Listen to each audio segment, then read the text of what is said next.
AB de Villiers RCB ಅಭಿಮಾನಿಗಳಿಂದ ಆಪತ್ ಬಾಂಧವ ಎಂದೇ ಕರೆಸಿಕೊಳ್ಳುವ ಕ್ರಿಕೆಟಿಗ. ದಕ್ಷಿಣ ಆಫ್ರಿಕಾ ಆಟಗಾರನಾದರೂ ಬೆಂಗಳೂರಿನಲ್ಲಿ ಎಬಿಡಿ ಕಣಕ್ಕಿಳಿದರೆ ಇಡೀ ಕ್ರೀಡಾಂಗಣ ಎಬಿಡಿ ಎನ್ನುವ ಕೂಗು ಮಾರ್ದನಿಸುತ್ತಿತ್ತು. ಎಬಿ ಡಿವಿಲಿಯರ್ಸ್ ಮತ್ತು ಆರ್ಸಿಬಿ ನಡುವಿನ ಬಾಂಧವ್ಯ ಎಂಥದ್ದು ಎನ್ನುವುದನ್ನು IPL ನೋಡುವ ಎಲ್ಲರಿಗೂ ಗೊತ್ತಿದೆ. ಆದರೆ 2021ರಲ್ಲಿ ಕ್ರಿಕೆಟ್ಗೆ ವಿದಾಯ ಹೇಳಿದ್ದು ಅಭಿಮಾನಿಗಳಿಗೆ ದೊಡ್ಡ ಶಾಕನ್ನೇ ನೀಡಿದಂತೆ ಆಗಿತ್ತು. ಹಾಗಿದ್ರೆ ಎಬಿಡಿ ಕ್ರಿಕೆಟ್ ಜರ್ನಿ ಹೇಗಿತ್ತು, ಇವರ ಕ್ರಿಕೆಟ್ ದಾಖಲೆಗಳು ಏನು ಅನ್ನೋದನ್ನು ನಿಮಗೆ ಈ ವಿಡಿಯೋದಲ್ಲಿ ತಿಳಿಸಿಕೊಡ್ತೀನಿ. ನಾನು ನಿಮ್ಮ ಶಿವರಾಜ್ ಬಾಣಂಕಿ. ನೀವು ಸುದ್ದಿಯನ್ನದ ಸಬ್ಸ್ಕ್ರೈಬರ್ ಆಗೋದನ್ನು ಮರಿಬೇಡಿ. ಹಾಗೆ ಈ ವಿಡಿಯೋವನ್ನು ಕೊನೆ ತನಕ ನೋಡಿ. ಎಬಿ ಡಿವಿಲಿಯರ್ಸ್ ಏಕದಿನ ಹಾಗೂ T20 ಪಂದ್ಯಗಳಿಗೆ ದಕ್ಷಿಣ ಆಫ್ರಿಕಾ ಕ್ರಿಕೆಟ್ ತಂಡದ ನಾಯಕನಾಗಿದ್ದರು. ಇಂಡಿಯನ್ ಪ್ರೀಮಿಯರ್ ಲೀಗ್ನ ಮೊದಲ 3 ಆವೃತ್ತಿಯಲ್ಲಿ ಡೆಲ್ಲಿ ಪರವಾಗಿ ಆಡಿದರು. ಆದರೆ ನಂತರ ನಡೆದ ಹರಾಜಿನಲ್ಲಿ ರಾಯಲ್ ಚಾಲೆಂಜರ್ಸ್ ಬೆಂಗಳೂರು ತಂಡವನ್ನು ಇವರು ಸೇರಿಕೊಳ್ತಾರೆ. ಈತ ಬಲಗೈ ಮಧ್ಯಮ ಕ್ರಮಾಂಕದ ಆಟಗಾರನಾಗಿದ್ದು ಕೆಲವೊಮ್ಮೆ ಅಗ್ರ ಕ್ರಮಾಂಕದಲ್ಲಿ ಇವರು ಆಡ್ತಾ ಇದ್ರು. ಎಬಿಡಿ ಅವರು 2004ರಲ್ಲಿ ಇಂಗ್ಲೆಂಡ್ ವಿರುದ್ಧ ಟೆಸ್ಟ್ ಕ್ರಿಕೆಟ್ಗೆ ಪಾದಾರ್ಪಣೆಯನ್ನ ಮಾಡ್ತಾರೆ. ಇವರು ಗ್ರೇಮ್ ಪೊಲಾಕ್ ನಂತರ ಅತಿ ವೇಗವಾಗಿ 1000 ರನ್ ಗಡಿ ದಾಟಿದ್ರು. ಈ ರೀತಿ ಮಾಡಿದ ದಕ್ಷಿಣ ಆಫ್ರಿಕಾದ 2ನೇ ಆಟಗಾರ ಎಂಬ ಕೀರ್ತಿಗೆ ಇವರು ಪಾತ್ರರಾದರು. ಹೀಗೆ ಇವರ ಕ್ರಿಕೆಟ್ ಪಯಣ ಪ್ರಾರಂಭವಾಯಿತು. ನಂತರದಲ್ಲಿ ಇವರು ಅನೇಕ ಪಂದ್ಯವನ್ನು ಆಡಿ ದಕ್ಷಿಣ ಆಫ್ರಿಕಾ ದೇಶಕ್ಕೆ ಒಬ್ಬ ಒಳ್ಳೆಯ ಪ್ರತಿಭೆಯಾಗಿ ಗುರುತಿಸಿಕೊಂಡರು. ಅಷ್ಟೇ ಅಲ್ಲದೆ ಇವರಿಗೆ ಏಕದಿನ ಹಾಗೂ T20 ಪಂದ್ಯಗಳಿಗೆ ದಕ್ಷಿಣ ಆಫ್ರಿಕಾ ಕ್ರಿಕೆಟ್ ತಂಡದ ನಾಯಕ ಪಟ್ಟ ದೊರೆಯಿತು. ಇವರು ನಾಯಕನಾಗಿಯೂ ಕೂಡ ಯಶಸ್ಸನ್ನು ಕಂಡಿದ್ದಾರೆ. ಇವರ ನಾಯಕತ್ವದಲ್ಲಿ ದಕ್ಷಿಣ ಆಫ್ರಿಕಾವು ಅನೇಕ ಪಂದ್ಯವನ್ನು ಗೆದ್ದಿದೆ. ಆರ್ಸಿಬಿ ಪರ ಕಮಲ್ ಮಾಡಿದ್ದ ಎಬಿಡಿ.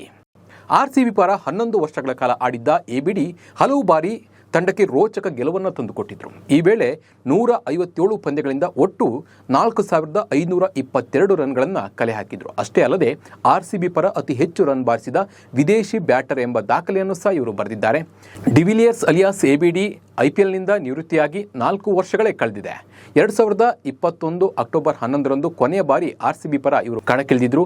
ಇದು ಆರ್ಸಿಬಿ ಪಾಲಿಗೆ ಅಜರಾಮರವಾಗಿ ಉಳಿದಿದೆ. ಇನ್ನು ಇದಕ್ಕೆ ಸಾಕ್ಷಿ ಈ ಬಾರಿಯ ಆರ್ಸಿಬಿ ಅನ್ಬಾಕ್ಸ್ ಕಾರ್ಯಕ್ರಮದಲ್ಲಿ ಕೇಳಿ ಬಂದ ಎಬಿಡಿ ಎಂಬ ಹರ್ಷೋದ್ಗಾರ. ಸೋಮವಾರ ಬೆಂಗಳೂರಿನ ಚಿನ್ನಸ್ವಾಮಿ ಸ್ಟೇಡಿಯಂನಲ್ಲಿ ನಡೆದ ಆರ್ಸಿಬಿ ತಂಡದ ಅನ್ಬಾಕ್ಸ್ ಕಾರ್ಯಕ್ರಮದಲ್ಲೂ ಎಬಿ ಡಿವಿಲಿಯರ್ಸ್ ಹೆಸರು ರಾರಾಜಿಸಿತ್ತು.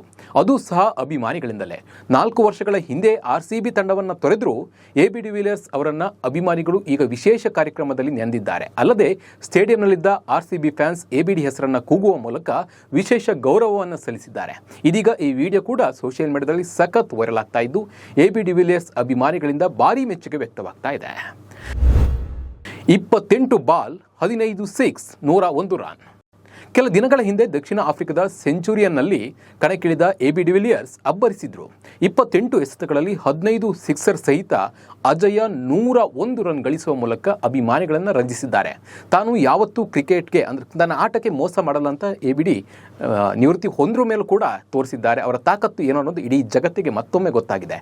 ಸೆಂಚುರಿಯನ್ನಲ್ಲಿ ನಡೆದ test of super sports park ಪ್ರದರ್ಶನದ ಪಂದ್ಯದಲ್ಲಿ ದಕ್ಷಿಣ ಆಫ್ರಿಕಾ ಕ್ರಿಕೆಟ್ ತಂಡದ ದಂತಕತೆ ಎಬಿ ಡಿವಿಲಿಯರ್ಸ್ ಕೇವಲ 28 ಎಸೆತಗಳಲ್ಲಿ ಶತಕ ಬಾರಿಸಿದ್ದು ಫ್ಯಾನ್ಸ್ಗೆ ಸಖತ್ ಖುಷಿಯನ್ನು ನೀಡಿದೆ ಅಂತ ಹೇಳಿದ್ರೆ ಸುಳ್ಳಾಗಲ್ಲ. ಇನ್ನು ಎಬಿಡಿ ಅವರ ಕ್ರಿಕೆಟ್ ಸಾಧನೆಯನ್ನು ನೋಡ್ತಾ ಹೋಗೋದಾದರೆ 114 ಟೆಸ್ಟ್ ಪಂದ್ಯಗಳನ್ನು ಆಡಿರುವ ಎಬಿಡಿ 8765 ರನ್ ಗಳಿಸಿದ್ದು ಇದರಲ್ಲಿ 22 ಸೆಂಚುರಿ ಮತ್ತು 46 ಹಾಫ್ ಸೆಂಚುರಿ ಇದೆ. ಹಾಗೆ 2 ಡಬಲ್ ಸೆಂಚುರಿ ಇದೆ.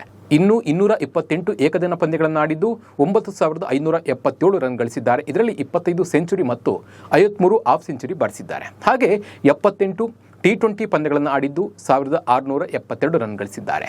ಎಬಿಡಿ ಹೆಸರಲ್ಲಿ ಸಾಕಷ್ಟು ದಾಖಲೆಗಳಿದ್ದು ಕ್ರಿಕೆಟ್ ಲೋಕಕ್ಕೆ ಇವರು ಸಾಕಷ್ಟು ಕೊಡುಗೆಯನ್ನು ಕೊಟ್ಟಿದ್ದಾರೆ. ಇದಾಗಿತ್ತು ಎಬಿಡಿ ಅವರ ಕ್ರಿಕೆಟ್ ಜರ್ನಿ. ಈ ಬಗ್ಗೆ ನಿಮ್ಮ ಅನಿಸಿಕೆ ಮತ್ತು ಅಭಿಪ್ರಾಯವನ್ನು ನಮಗೆ ಕಮೆಂಟ್ ಮೂಲಕ ತಿಳಿಸಿ. ನಮಸ್ಕಾರ.